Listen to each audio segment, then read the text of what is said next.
Bem-vindos à aula sobre cosmovisões e feminismo.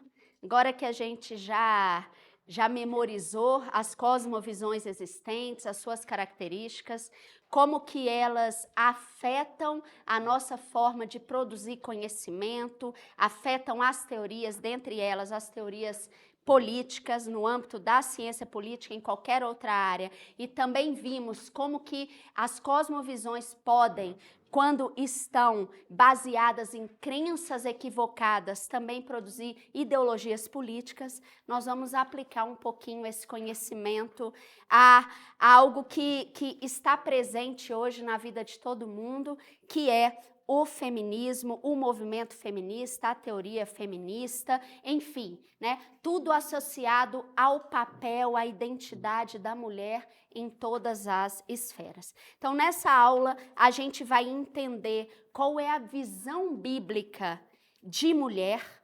Nós vamos, então, passar a confrontar essa visão bíblica com a atual visão de mulher para a cosmovisão secular, e aí a gente vai trazer um pouquinho da teoria feminista, que nasce, na verdade, enquanto teoria, já no âmbito do pós-modernismo e da visão secular de mundo, e depois a gente conclui aí fazendo os últimos esclarecimentos e associações em relação à visão bíblica de mulher. Bem, voltando um pouquinho, recapitulando a visão bíblica de mulher, a gente vai lá, a primeira aula, nós lemos sobre Gênesis 1, a partir do versículo 26, mas agora a gente vai olhar para a palavra homem, pelo menos na tradução para a língua portuguesa, e os significados que essa palavra assume no original em cada um desses versículos, para a gente entender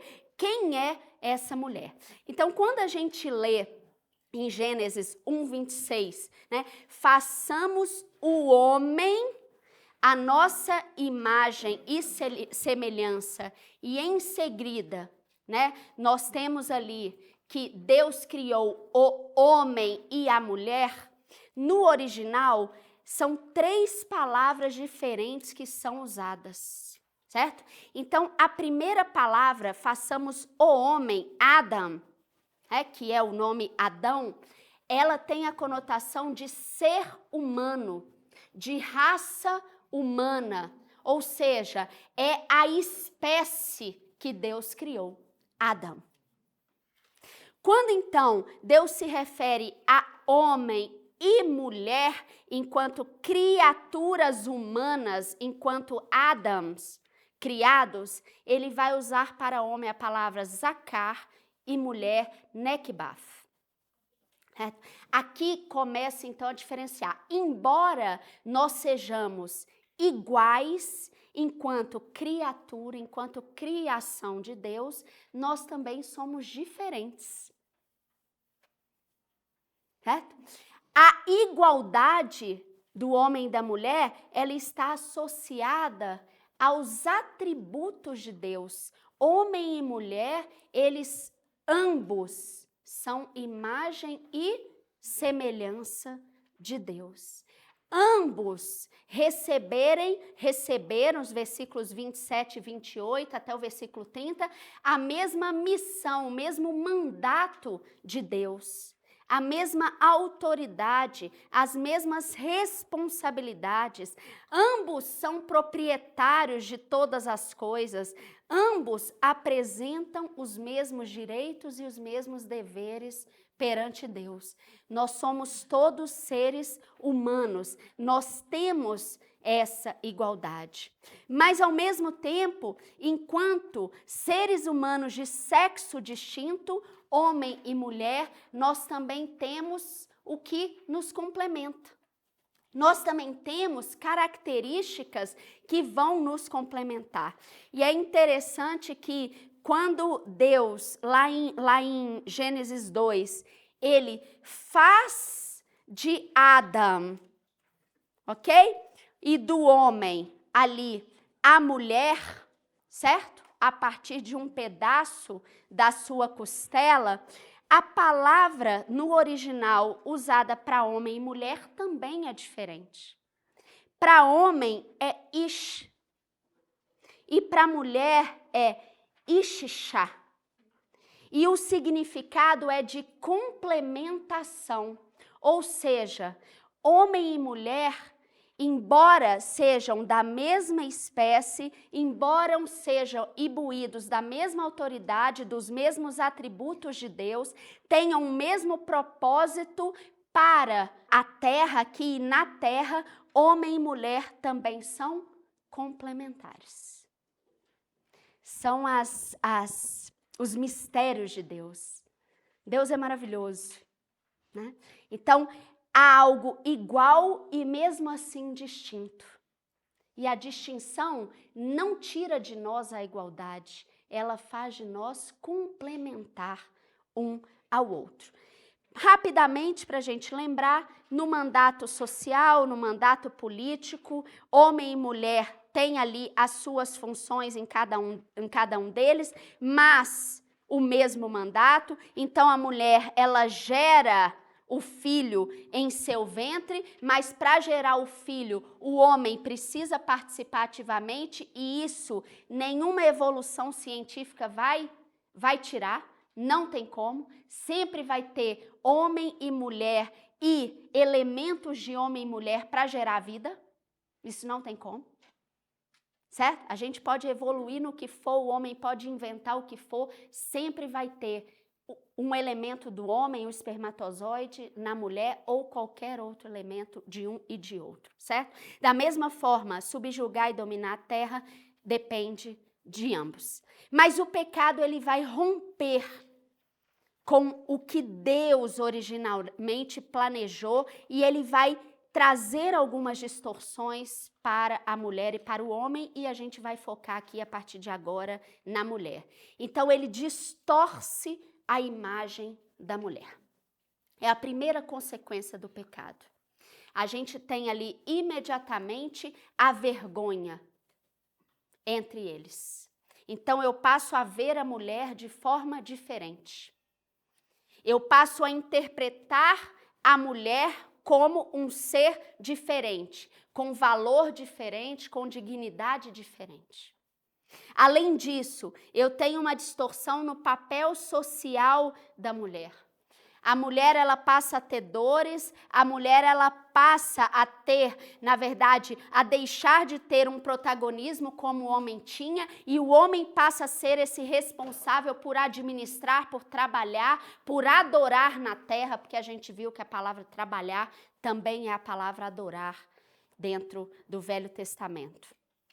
E, ao mesmo tempo, nós temos uma distorção do papel político da mulher. A mulher agora, ela é um ser inferior. Quem manda, quem comanda é o homem. Existe aqui, né, um machismo que se inicia, uma superioridade do homem em relação à mulher, que também o pecado abre a porta para trazer. Mas Jesus veio ao mundo para reconciliar todas as coisas. E ele vai reconciliar, inclusive, o mandato cultural da mulher. Ele vai reconciliar, inclusive, tudo aquilo associado à própria mulher. A gente tem alguns textos muito conhecidos, como de João 8, 1 a 11, João capítulo 4, de 7 a 9, e o versículo 27, Romanos 16, de 1 a 16, e todos eles vão tratar desse processo em que o nosso Jesus, o nosso Deus, ele na terra vai reconstruir, vai ressignificar a identidade da mulher e o papel social e político também da mulher. Certo? Então Jesus, ele é o primeiro personagem, ele é o primeiro homem, depois que o pecado ele entra no mundo, a novamente olhar para a mulher e falar assim: mulher, você foi criada como um homem. Você tem os mesmos atributos, a mesma autoridade, você tem o mesmo mandato que o homem. Vocês se complementam aqui, nesse mandato. Quem faz isso não é o feminismo, desculpa. Quem achava que foi a teoria feminismo. Não foi. Quem faz isso é Jesus. Jesus, ele chega para uma mulher samaritana, João capítulo 4, e ele pede água para a mulher samaritana. Naquela época, culturalmente falando, um homem jamais poderia conversar com uma mulher, principalmente de outra região. Era, não vou falar nem pecado, era crime. Jesus não poderia falar com uma judia, quanto mais com uma samaritana. Num lugar público ainda. E Jesus, ele chega lá, fala, mulher, tô com sede. Me dá de beber. A mulher quase teve um infarto e morreu na hora. A Bíblia não fala o nome dela. Mas certamente ela começou a tremer, falou, meu Deus do céu, o que vai acontecer comigo? Vai me matar. O que vai acontecer? Imagina o abalo que foi. O que Jesus queria mostrar? Se você é samaritana, se você é brasileira, se você é chinesa, se você é mulher, se você é homem, para mim, você é filha, você é co-herdeira, não tem diferença aqui. Do mesmo jeito, a mulher adúltera, João 8,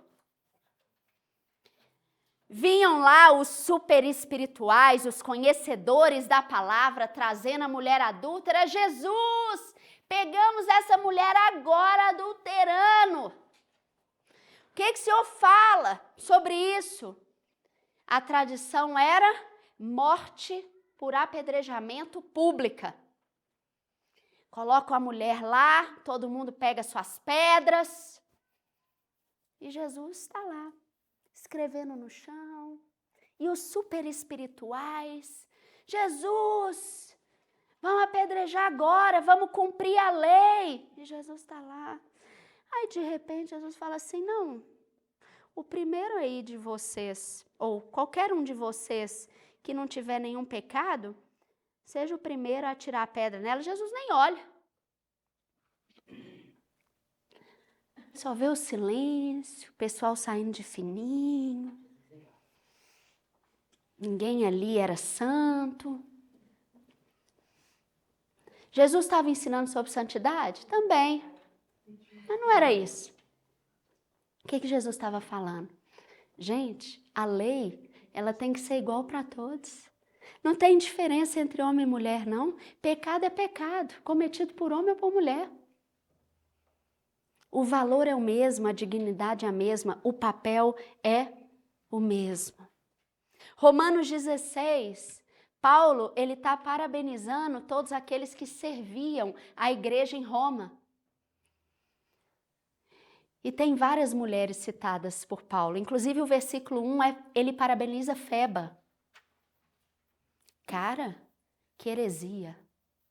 Você começa parabenizando e ainda é uma mulher. Você tá doido, Paulo? Você não sabe onde você está vivendo, não? Vem de Roma? Nessa cultura pagã, que mulher não existe, você me começa agradecendo pelos serviços de uma mulher e ainda põe nome nela, ainda nomeia. Pô, Paulo, assim você decepciona demais a mulher inserida na sociedade, a mulher atuando na sociedade. O primeiro, entre aspas, feminista real, que cuida de mulher, que ama a mulher, foi Jesus. O feminismo hoje não ama a mulher e não cuida de mulher. O verdadeiro feminismo é o feminismo da palavra de Deus. Se a gente quer falar que somos feministas, o verdadeiro feminismo é o da palavra de Deus. Não é o ideológico hoje. E aqui eu queria trazer para vocês algumas características da mulher. E eu vou passar rápido sobre isso, mas eu deixo o convite. Para quem não leu, eu tenho o livro aqui, Vou pegá-lo. Para quem não leu, eu sugiro ler o livro de um autor chamado Darrell Miller, que vai tratar exatamente sobre a mulher na visão bíblica. É o livro que está nas nossas referências bibliográficas.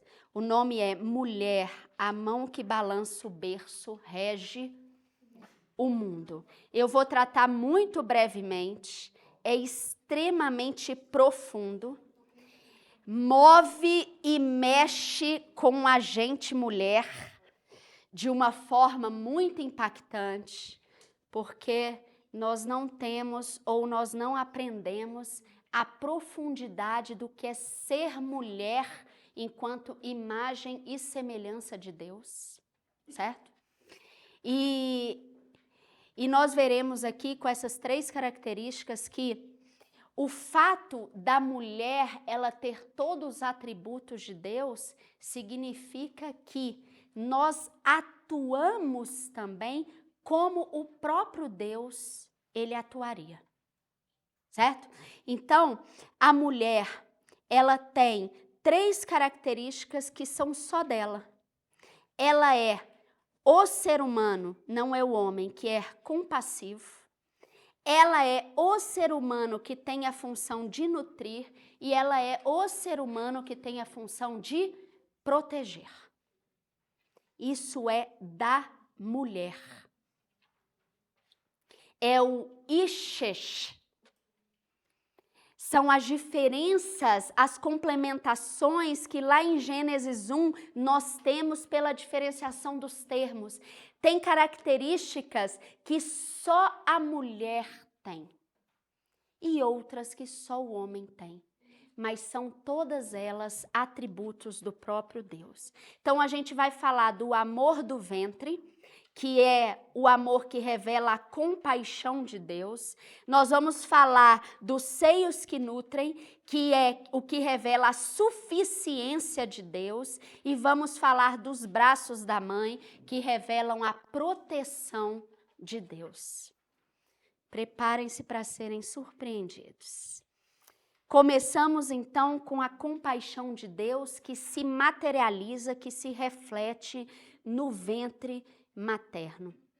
Que a gente tem algumas passagens citadas, como Êxodo 34, de 6 a 7, e 1 Reis 3, de 16 a 28, em que a palavra Racham, no hebraico, é usada como ventre, tá? Então, no português, nós lemos ventre da mãe. Em hebraico é Racham.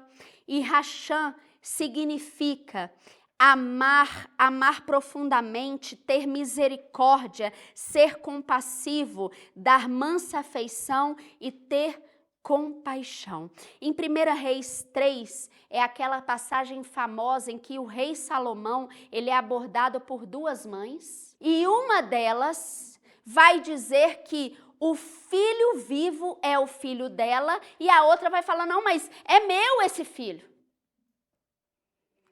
Um dos filhos morreu durante a noite, as 2 estavam dormindo, e elas vão falar, rei, mas é meu, é meu, é meu. Possivelmente era um recém-nascido, muito pequenininho, as características físicas eram semelhantes, possivelmente. Né? E elas vão chegar diante do rei e vão falar, rei, e agora? Aí Salomão, muito racional, sem coração, porque homem é razão, né? Homem ali na lata. Vamos cortar no meio. Cada uma leva um pedaço. Estou exagerando, não, é a história. Cortar no meio. Aqui, cada uma leva um pedaço, já porque não dá pra gente saber. Tinha teste de DNA, gente? Não tinha. Não existia nenhuma ferramenta. Cortar no meio. A mãe, o que ela faz? Pelo amor de Deus, rei, pelo amor de Deus, pode dar para ela. Racham. A característica de Deus, Deus compassivo. A compaixão, ela está diretamente associada ao amor, ao doar. A mãe verdadeira, que sabia que o filho era dela, abriu mão para que ele continuasse vivo. Abriria mão para que ele continuasse vivo. Essa palavra, racham, o termo racham, ele é usado na Bíblia como misericórdia 30 vezes, compaixão 4 vezes e ventre 4 vezes. Não existe palavra para ventre. A palavra usada é racham. Então as mulheres aí, quando olharem para o seu ventre, vão lembrar que o nosso ventre é a expressão material da compaixão de Deus. O nosso ventre, ele foi formado para ser esse lugar de se amar profundamente a vida que está sendo gerada. Continuando, outra característica da mulher, os seios que nutrem, significa a suficiência de Deus. Essa expressão seio ou peitos no original, ela vem do termo El Shaddai, que a gente usa o tempo todo mundo conhece, Deus El Shaddai. El é a raiz, significa Deus. Shad, seio ou peito. É isso que significa El Shaddai. Aquele que nutre, aquele que providencia, aquele que satisfaz. O termo é usado 48 vezes no Antigo Testamento. Nós, mulheres, somos a expressão da suficiência de Deus. O homem, ele não expressa a suficiência de Deus. O homem não é o ser humano criado para nutrir, para satisfazer. Isso cabe à mulher. O Deus El Shaddai, ele se expressa diretamente em nós, mulheres. Por fim, os braços da mãe são uma representação da proteção de Deus. Temos muitas passagens bíblicas aqui, eu trago algumas citações, Salmos 91, 17, 36, Isaías, enfim. O termo hebraico usado em todas essas passagens é rachaf. E ele significa chocar, agitar as asas, mover-se, proteger, cuidar. Deus refúgio, Deus proteção está associado diretamente a esse cuidado, a esse abraço, a esse gesto das mães. A expressão de Deus no ser humano, ela é real. E na mulher, essas 3 características fazem dela um ser único e complementar ao homem. São atributos de Deus que só a mulher tem e só a mulher pode exercer no seu dia a dia. Mas essa visão da mulher, ela foi corrompida ao longo do tempo. Nós vimos que a gente sai do teísmo bíblico, a gente entra numa era pagã, a gente entra então numa reforma protestante, depois da reforma protestante, de forma muito concomitante aqui, a gente tem o iluminismo, o modernismo, e a gente chega hoje no pós-modernismo. E todas essas visões de mundo, associadas a teorias e ideologias, foram trazendo distorções à visão da mulher hoje que nós temos, certo? Na reforma protestante, a mulher, somente para frisar algumas características, ela recupera a sua dignidade, ela recupera o seu papel social, ela passa a participar ativamente do movimento, dos processos, a mulher passa a ser uma educadora, a mulher passa a ensinar, a mulher passa a ter o sacerdócio reconhecido, a mulher passa a integrar todas as esferas da vida. Ela reconstrói a sua dignidade, ela se reinsere socialmente, mas politicamente falando, a mulher ainda não tem o seu direito garantido. Então, nos momentos ali de deliberação, nos momentos de voto, a mulher ainda, ela não participava, embora estivesse reinserida socialmente e fosse considerada igual em todos os sentidos. Mas a reforma protestante, ela vai trazer os seus efeitos de modo mais parcial do que o iluminismo, e o iluminismo, mais uma vez, ele vai corromper tudo aquilo que a reforma traz.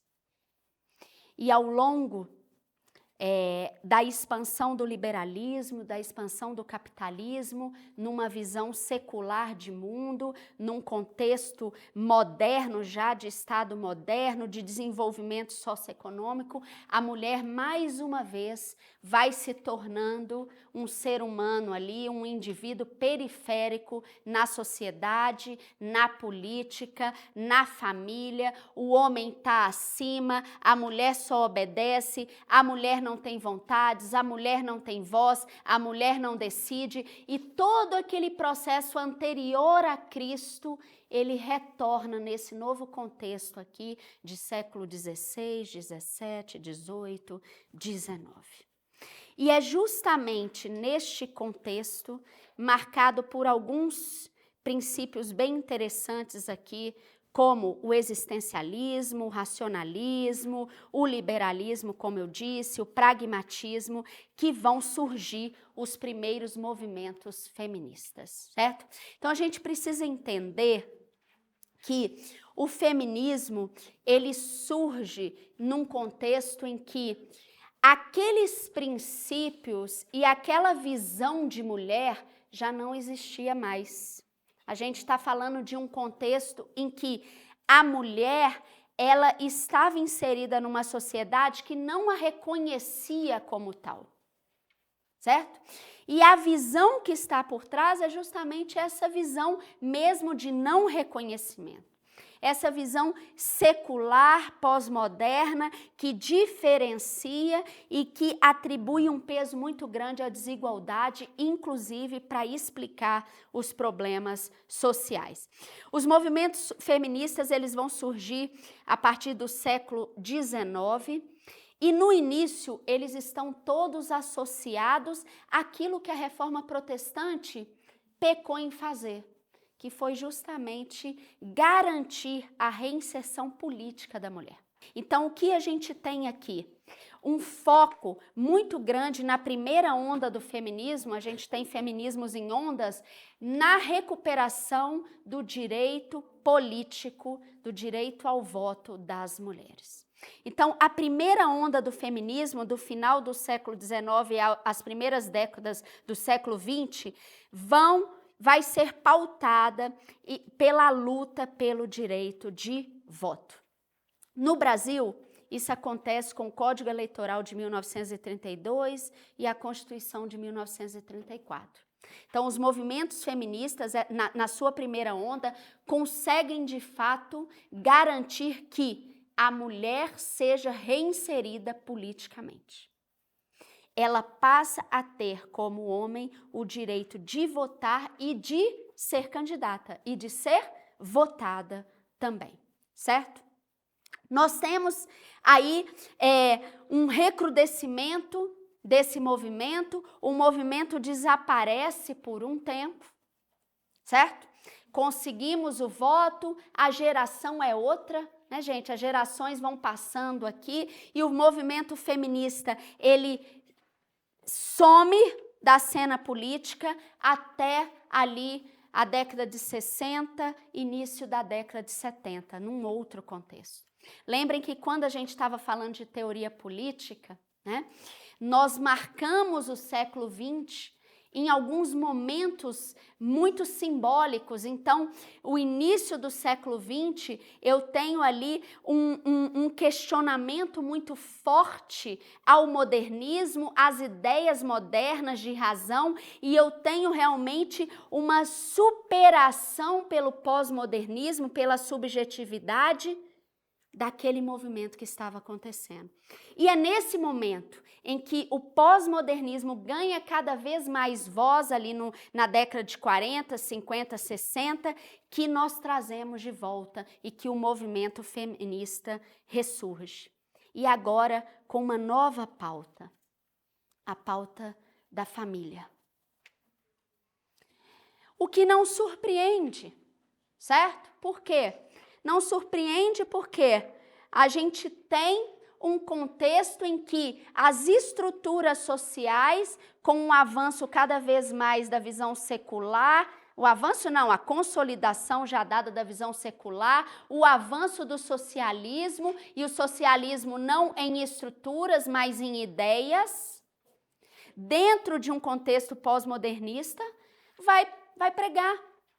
E por outro lado, nós tínhamos uma outra onda do liberalismo também surgindo aqui. Ou seja, nós tínhamos dois movimentos que questionavam o papel familiar, o papel social da mulher.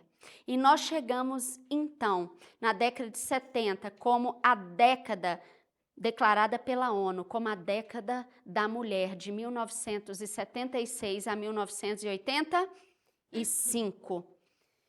E temos a aprovação da lei do divórcio no Brasil, justamente nesse período, na década da mulher.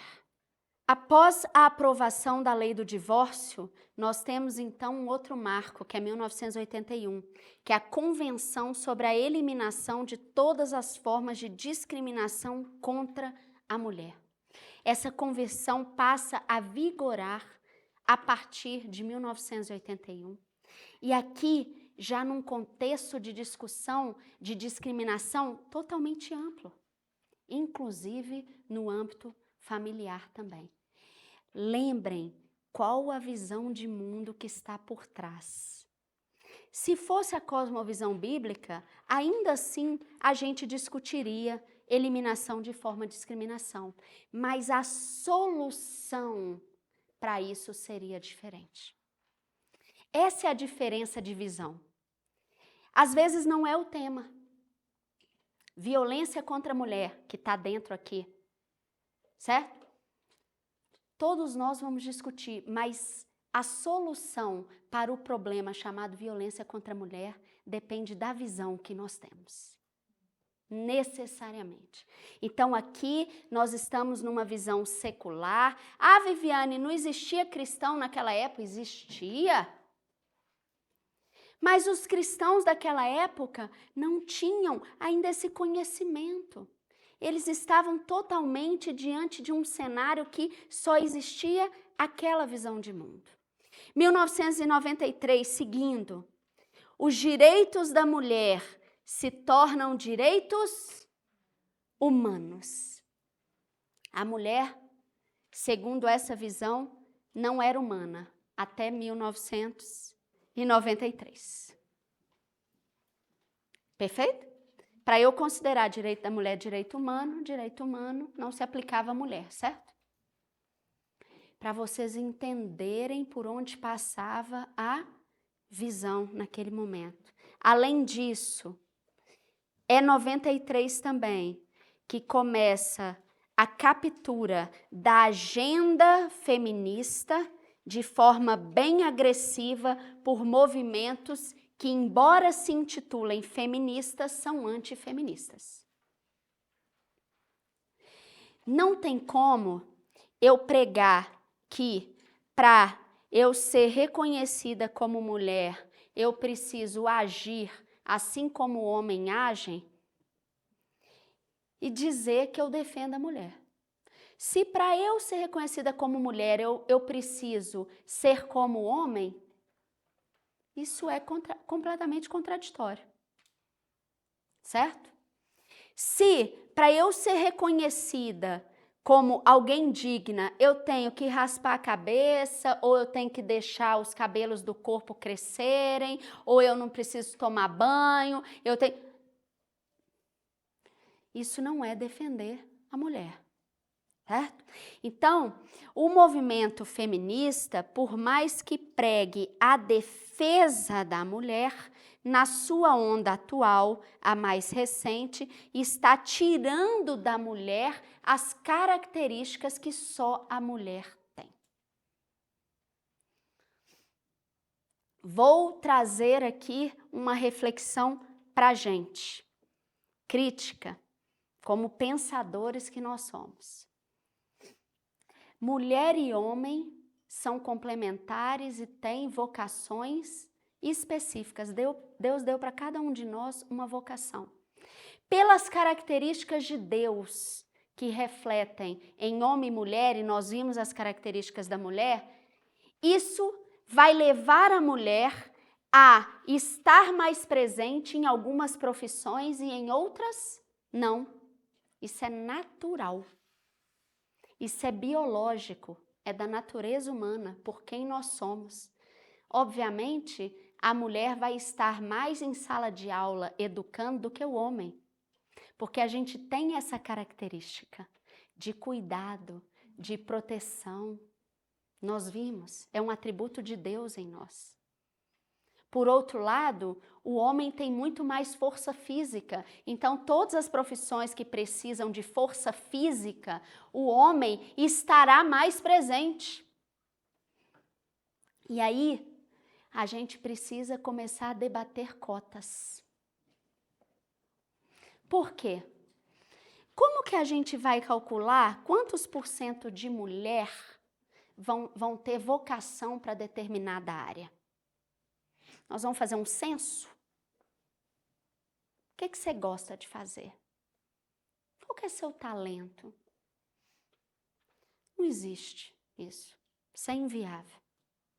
Então, quando a gente começa a gerar movimentos para povoar determinada área de atuação com um sexo ou outro, a gente pode estar indo, inclusive, contra a própria natureza. Jamais conseguiremos ter o mesmo número de engenheiros civis e engenheiras civis. Pode fazer o que quiser. Jamais teremos o mesmo número de mulheres na política e de homens na política. Jamais. Jamais teremos outras profissões com o mesmo número, como o feminismo acha que deve ser. Ah, não, para a mulher estar inserida, para a mulher ser valorizada, ela precisa ocupar os mesmos espaços que o homem. Os mesmos aqui não significa que vai estar em todas as áreas, é mais do que isso, ela tem que estar em todas as áreas, na mesma quantidade, ganhando a mesma coisa. Gente, isso não vai existir. Isso jamais vai existir. Nós podemos forçar com legislação, nós podemos tentar multar, nós podemos usar todas as ferramentas possíveis. É contra a natureza humana. E aqui em 93, essa agenda contra a mulher, ela se consolida. Então, a gente passa a ter um discurso em favor de direitos sexuais e reprodutivos que ganha aí uma projeção, inclusive dentro de sala de aula, em materiais, nas escolas, nas universidades, enfim, ao redor de todo mundo. E a gente também tem aqui a disseminação forte do que a gente conhece como ideologia de gênero, que é justamente distorcer a identidade. Quando eu passo a negar, a cancelar a minha identidade como mulher, eu não estou defendendo a mulher. Eu estou dizendo que é melhor eu não ser a mulher. Eu ser o homem. Ou qualquer outra coisa, a árvore, o tigre, que hoje a gente tem centenas de tipos e tipologias de gênero, certo? Posso ser o que eu quiser. Portanto, hoje, o feminismo ele trabalha para o desaparecimento da mulher. Para que a mulher seja considerada como igual, ela tem que desaparecer enquanto mulher. Ela tem que ser qualquer outra coisa, menos mulher. Porque se ela é uma mãe recatada e do lar, ela não é mulher. Mulher é qualquer outra coisa. Se ela assume a maternidade, ela está se negando. Pera, que isso? Você vai abrir mão da sua carreira? Você vai abrir mão do seu potencial, dos seus sonhos, das viagens, para ter filho? Nossa, mas filho é um fardo. Não achem vocês que eu estou aqui sendo agressiva no discurso. É assim que as adolescentes, inclusive cristãs, estão pensando. Não achem vocês que eu estou aqui falando para quem não é. As adolescentes cristãs pensam em filhos como fardo.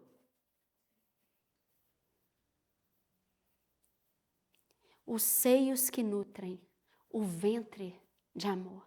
Só aqui a gente está negando 2 atributos de Deus. Só nesse meu exemplo.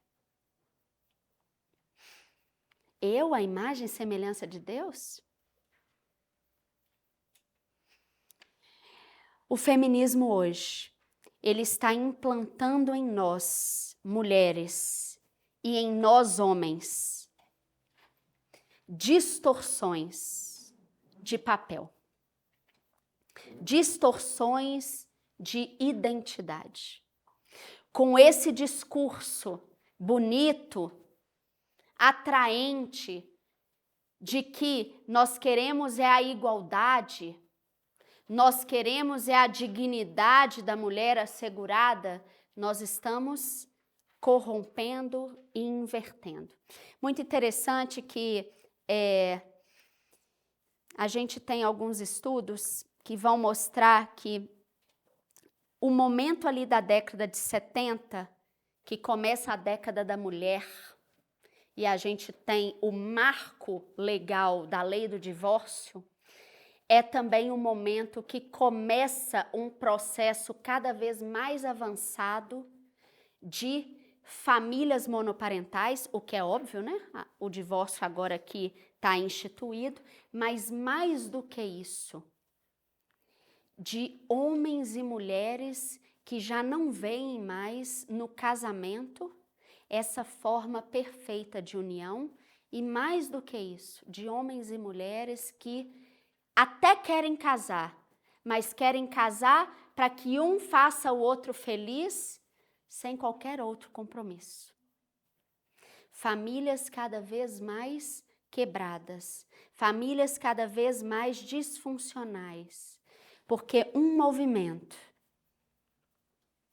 a partir de uma visão posta, começa a trazer para dentro da mulher, cristã ou não cristã, os mesmos princípios e a mesma forma de pensar. Não quero ter filho, só vou ter 2 filhos, só vou ter 1 filho, vamos ver ainda, eu vou casar, não vou casar. As decisões, todas elas pautadas numa visão de mundo. É uma reflexão que a gente tem que fazer enquanto mulher e enquanto homem também. Onde estão os homens? Onde está o movimento de homens para restaurar o papel do homem e falar assim, mulher, vamos equilibrar aqui? Os homens também se calaram e as mulheres hoje, elas comandam e querem comandar tudo. Concluindo, a gente precisa sempre lembrar que a teoria e os movimentos feministas nascem no bojo do secularismo. Se estão aí, a gente precisa questionar, a gente precisa entender que visão é esta em, entre aspas, defesa da mulher que está se pregando. Em que isso pese algumas características aqui a gente precisa pontuar que, de fato, estão associadas ao teísmo bíblico enquanto cosmovisão. Por exemplo, quem estabeleceu que direitos e deveres de homens e mulher devem ser iguais? Foi o próprio Deus. Está na origem. Não existe diferença. Certo?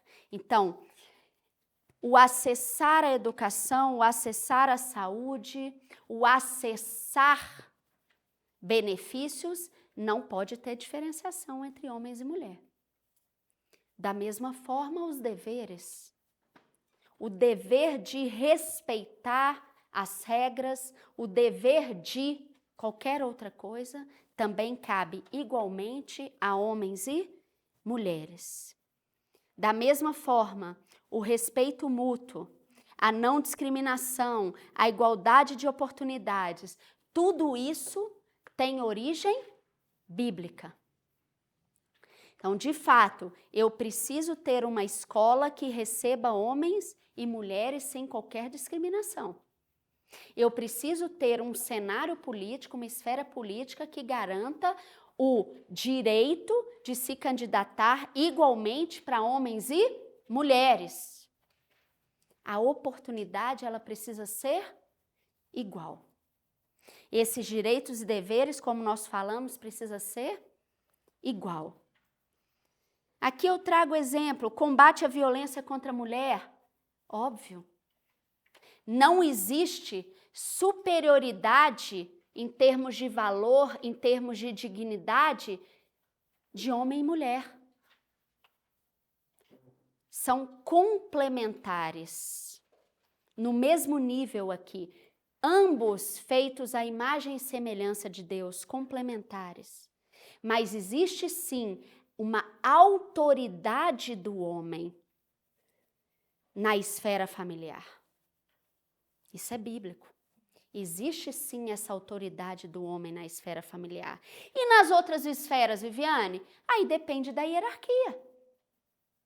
Na esfera política, se o comando é de um homem, é de um homem. Se o comando é de uma mulher, é de uma mulher. Na esfera econômica, dentro da empresa, se o comando é de uma mulher, ok, é de um homem, não existe essa diferenciação. Essa inversão de papéis tem destruído famílias. A inversão de papéis também pode provocar, inclusive, mais violência entre homem e mulher. Gente, o homem, ele é força física. A gente querendo ou não. Deus te criou, homem, assim. A sua reação é com força, é com a mão, tá? Você não reage com o coração, ai, com a emoção e chora. Não. O homem reage com a mão, gente. E a mulher reage chorando. Porque a mulher é emoção. Então, numa situação de conflito, em que a mulher, ela desafia o papel do homem, em que a mulher, ela o tempo todo está aqui tensionando a relação com o homem tem que ser muito macho e muito crente, domínio próprio para não reagir. Esse é homem mesmo. Tem que ter fruto do Espírito, porque o homem é força. Não tem jeito. Não tem jeito. Então, quando a gente trata de temas como violência contra a mulher, ninguém nunca pesquisou sobre a ótica do feminismo, mas se pesquisar, porque a Bíblia é verdade, eu tenho certeza que vai ter correlação, e mais que correlação, em termos estatísticos, vai ter relação direta com a transformação do papel social da mulher. E essa inversão aqui de que a mulher agora, para ser mulher, para ter dignidade, ela tem que estar em tudo, tem que mandar em tudo, tem que ser um ser soberano, superior, sobrenatural quase. Então, para concluir, cuidados com a visão feminista de mundo, certo? A gente precisa entender que essa narrativa de que a mulher tem que ser ou é igual em aparência, em atitudes ao homem, é uma visão equivocada, é uma visão humana da mulher. Que a mulher deve ocupar as mesmas posições profissionais que os homens e, no limite, na mesma proporção. Muito cuidado. Tem áreas que a mulher possivelmente não estará em alguma nação, por exemplo.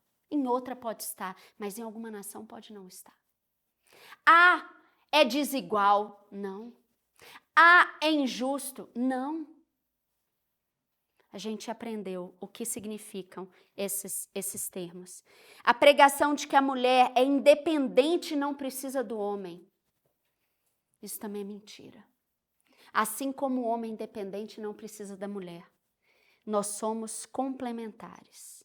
E a crença de que o casamento, a família e a maternidade são fardos e imposições sociais. Hoje está com essa expressão, é uma imposição social. Você vai ser mãe? Repensa. E a gente ainda, aqui é uma reflexão, inclusive para mim e para qualquer mulher, a gente ainda planeja o que a gente quer, né? Quando eu quero, quantos eu quero, vai ser dessa forma, a gente planeja tudo. Não tem Deus nessa história não, tudo é a gente mesmo. Deus está em outras áreas, né? Tem outras esferas aqui, quando a gente precisa, principalmente, aí a gente ora, Deus. Mas esse é o atributo de Deus para a mulher. Não só esse, mas é também um atributo de Deus. E a gente precisa refletir. Nós somos o ser humano que Deus criou para encher a terra de portadores da imagem e semelhança de Deus. Somos nós mulheres.